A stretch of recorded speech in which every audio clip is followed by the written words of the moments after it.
Quand quelqu'un fait une affirmation, ça nous place devant l'obligation de faire un choix, celui de croire ou ne pas croire ce qui vient d'être dit.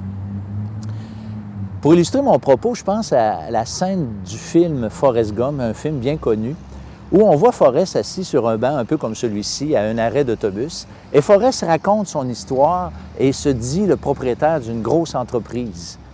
Et l'homme qui est à côté de lui croit absolument pas ce qu'il dit, se moque de lui, puis s'en va en riant. Je trouve ça intéressant de constater que Forrest ne semble pas réagir d'une façon qui soit comme normale. Ça n'a pas l'air à le déranger beaucoup. Et s'il n'avait pas été saint d'esprit, comme le film nous le présente, probablement qu'il aurait réagi différemment, qu'il aurait été insulté ou je ne sais pas quoi.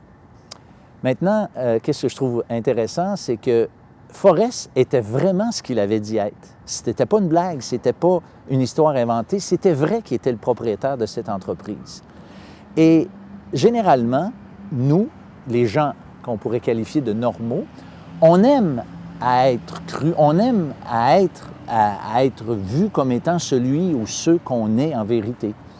Je trouve ça intéressant parce que Jésus semble avoir été préoccupé par ce que nous pensions de lui.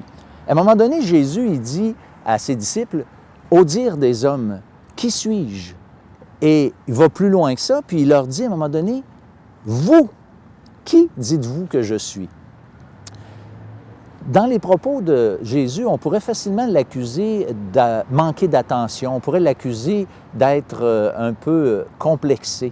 Mais en vérité, c'est que si Jésus est vraiment ce qu'il a prétendu être, eh bien, ce que nous disons de lui, ce que nous pensons de lui, ce que nous croyons à son égard, a un enjeu éternel.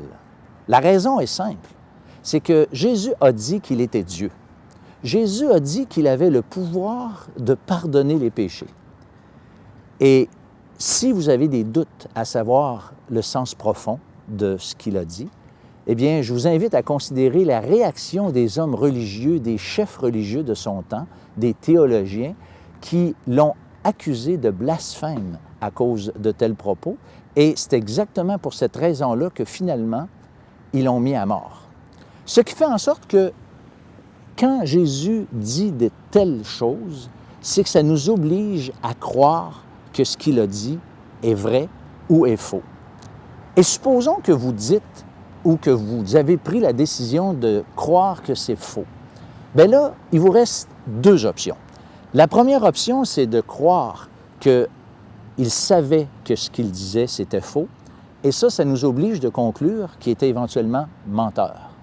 Ou l'autre possibilité, c'est de croire que Jésus ne savait pas ce qu'il disait lorsqu'il se disait le Fils de Dieu, et ça nous oblige de croire et de conclure que c'était un fou, un détraqué.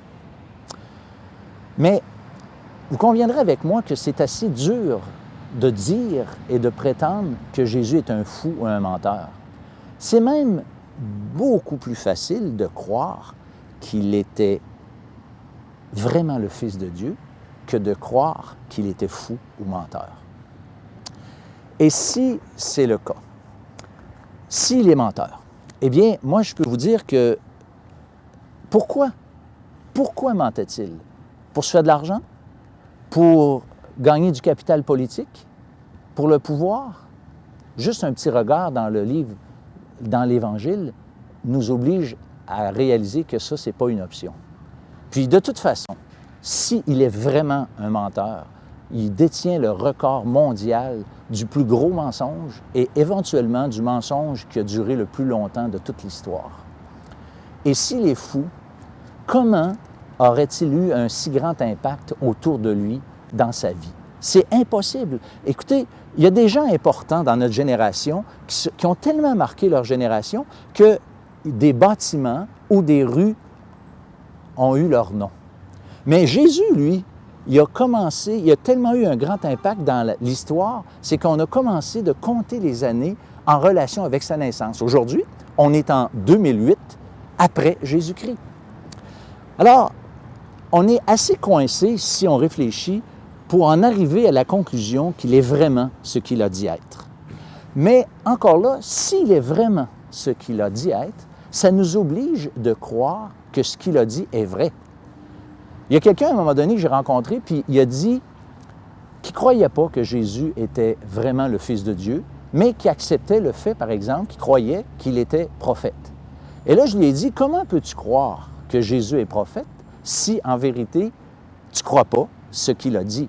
Donc, croire que Jésus est le Fils de Dieu, croire que Jésus est un prophète, nous pousse dans l'obligation de conclure que tout ce qu'il a dit est absolument vrai, est nécessairement vrai. Maintenant, si les propos que Jésus a dit sont vrais, ça nous oblige de croire que Dieu nous aime tel qu'il le dit. Par exemple, Jésus a dit « Dieu a tant aimé le monde qu'il a donné son Fils unique ». Même si autour de nous, c'est difficile de voir que Dieu nous aime, le texte que je viens de citer dit précisément que Dieu nous aime tant qu'il a donné son Fils unique. Et il y a un autre verset que j'aime beaucoup dans le Nouveau Testament qui dit grosso modo, Dieu prouve son amour envers nous en ce que lorsque nous étions encore des pécheurs, Christ est mort pour nous. J'aime beaucoup ce texte parce que ça me rappelle que quand j'étais rebelle à Dieu, quand je voulais rien savoir de Dieu, quand je me préoccupais pas de Dieu, eh bien Dieu m'aimait même à ce moment-là. Puis je peux dire que Dieu vous aime aussi, vous, même si vous ne vous préoccupez pas de Dieu. Mais il y a aussi une autre vérité importante, c'est que nous sommes incapables d'atteindre les standards de Dieu. Si Jésus est vraiment le Fils de Dieu, bien, on n'est pas capable d'atteindre ces standards. Et si encore là, on ouvre les évangiles et on voit sa vie parfaite, on voit ses enseignements qui étaient extrêmement exigeants, eh bien, chacun d'entre nous, on devra faire le deuil en relation avec le fait d'atteindre les standards de Dieu. Et ça, on appelle ça le fait qu'on est pécheur. Ça s'appelle le péché, simplement. Le fait qu'on n'atteint pas ce niveau, ce standard de Dieu. Mais ce qui est merveilleux, c'est que si Jésus est vraiment le Fils de Dieu, si vous en convenez avec moi, c'est qu'il a effectivement le pouvoir de pardonner nos péchés. Non seulement parce qu'il est Dieu, non par un certain pouvoir magique quelconque, mais parce que Jésus est venu et a été jusqu'à la croix du Calvaire pour y donner sa vie afin que nous puissions avoir la vie éternelle.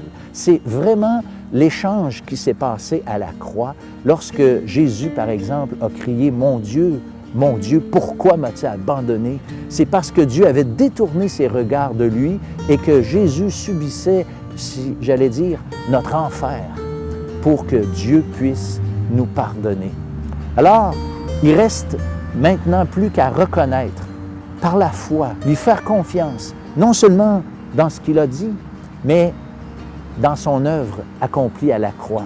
Croire vraiment que Jésus, lorsqu'il est mort sur la croix, sur cette base-là maintenant, et non sur la base de ce que nous pourrions éventuellement accomplir pour lui, qu'il est mort pour nos péchés et qu'il peut maintenant nous pardonner. J'aimerais vous inviter à faire une genre de prière sincère, là où vous êtes, et dire à Dieu, « Écoute Seigneur, honnêtement, je réalise que j'ai jamais pris au sérieux que ce que tu étais. Et maintenant, aujourd'hui, je reconnais que tu es vraiment le Fils de Dieu.